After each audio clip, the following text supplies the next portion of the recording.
আসসালামু আলাইকুম।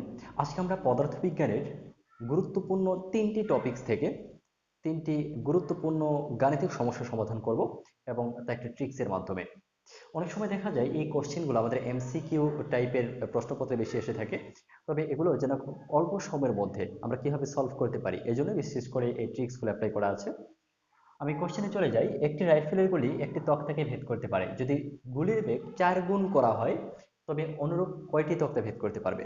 সিম্পল কথা, একটি রাইফেলের গুলি একটা তক্তাকে ভেদ করতে পারে যদি গুলির বেগ 4 গুণ করা হয়, তবে অনুরূপ কয়টি তক্তা ভেদ করতে পারবে। সিম্পলি আমরা মাথায় রাখবো কয়টি তক্তা ভেদ করতে পারবে, মানে এন এর মান সিম্পলি বের করবো। এন ইজ ইকাল টু, ফর্মুলাটা হচ্ছে ভি স্কোয়ার।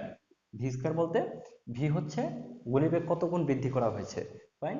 তাহলে বেগের মান কত গুণ? 4 গুণ, অর্থাৎ 4 স্কোয়ার করে দেব। তাহলে কত হবে? 16। তাহলে এটি হবে অ্যান্সার, 16টি তক্তাকে ভেদ করতে পারবে, ফাইন। একটি বন্দুকের গুলি কোনো দেয়ালের মাঝে 0.06 মিটার প্রবেশ করার পর অর্ধেক বেগ হারায়, গুলিটি আর কত দূর প্রবেশ করবে? এই টাইপের কোশ্চেনও তোমরা এমসিকিউতে দেখে থাকো। তাহলে এটা সলভ করার জন্য আমাদের কি করতে হচ্ছে, গুলিটি আর কত দূর প্রবেশ করতে পারবে। কিছু দূর যাওয়ার পর গুলির বেগ কি হলো? অর্ধেক বেগ হারিয়েছে। তারপরে আরো কত দূর প্রবেশ করবে, ফাইন। তাহলে পরবর্তীতে বা এই যে বেগ হারানোর পর যে আর কতটুকু ডিস্টেন্স অতিক্রম করবে বা কতটুকু দূরত্ব অতিক্রম করবে, তো এটা বের করার জন্য আমরা এস টু অবভিয়াসলি বের করবো। এস টু ইজিক্যালটা কি হবে? S1 divided by 3। জাস্ট একটা ট্রিক্স মাথায় রাখবো আমরা। S2 equal to x S1 divided by 3। তাহলে প্রথমত কত দূর প্রবেশ করেছিল? 0.06 মিটার প্রবেশ করেছিল, ডিভাইডেড বাই 3। তাহলে অ্যান্সারটা দাঁড়াবে 0.02 মিটার, ফাইন। এবার আর চলে যাব আমরা তৃতীয় প্রশ্নে।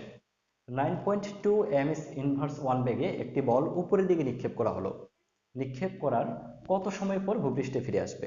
Simple question. 9.2 ms inverse one বেগে একটি বল উপরের দিকে নিক্ষেপ করার কত সময় পর আবার ভূপৃষ্ঠে ফিরে আসবে? তাহলে এই টাইপের কোশ্চেন সলভ করার জন্য আমরা বলেছিলাম যে কত সময় পর ভূপৃষ্ঠে ফিরে আসবে, বা অন্যভাবে বলতে পারি কিভাবে, যে তার উড্ডয়ন কাল কত বা কতক্ষণ শূন্য অবস্থান করবে, ফাইন। তো সেক্ষেত্রে আমাদেরকে ক্যাপিটাল টি নির্ণয় করতে হবে। উড্ডয়ন কাল বা বিচরণ কাল বা কতক্ষণ শূন্য অবস্থান করবে, একই কথা। T is equal to 2u divided by G. 2 into U বলতে আদিবেগ, কত বেগে নিক্ষেপ করা হয়েছিল? 9.2 ms ইনভার্স ওয়ান বেগে। জি এর মানটা আমরা কত জানি? 9.8, অভিকর্ষ ত্বরণ। সো এটা ক্যালকুলেশন করলে যা হবে এটাই হবে এই প্রশ্নের উত্তর। তাহলে আমরা এই টাইপের প্রশ্নগুলো আমি আগে বলেছি এমসিকিউ টাইপের কোশ্চেনে আমরা বেশি থেকে দেখে থাকি। এগুলো খুব দ্রুত সময়ের মধ্যে যেভাবে সমাধান করতে পারি তার জন্য বিশেষ করে তিনটি ট্রিক্স দেওয়া আছে। যদিও তিনটা ভিন্ন ভিন্ন টপিকস থেকে তিনটা ভেরিয়েন্টে তিনটা ওয়েতে আমরা কোশ্চেনগুলো সলভ করেছি। তো তোমরা স্ক্রিনশট দিয়ে রাখতে পারো, এটা একটু ছবি তুলে আমি কমেন্ট বক্সে দিয়ে রাখবো, যেন যারা স্পষ্ট দেখতে না পাচ্ছ তাদের জন্য সুবিধা হবে। এ ধরনের বিভিন্ন ট্রিক্স বিভিন্ন পদ্ধতিতে যেভাবে আমরা খুব সহজে বিভিন্ন গাণিতিক সমস্যাগুলির সমাধান করতে পারি বা বিভিন্ন গুরুত্বপূর্ণ তথ্যগুলো আয়ত্ত করতে পারি, এই জন্য আমাদের এই ভিডিওগুলো কন্টিনিউ নিয়ে আসছি তোমাদের জন্যই। ভিডিওটি ভালো লাগলে অবশ্যই শেয়ার করবে, অন্যদের দেখার সুযোগ করে দিবে, অন্যদের সহযোগিতা এগিয়ে আসবে।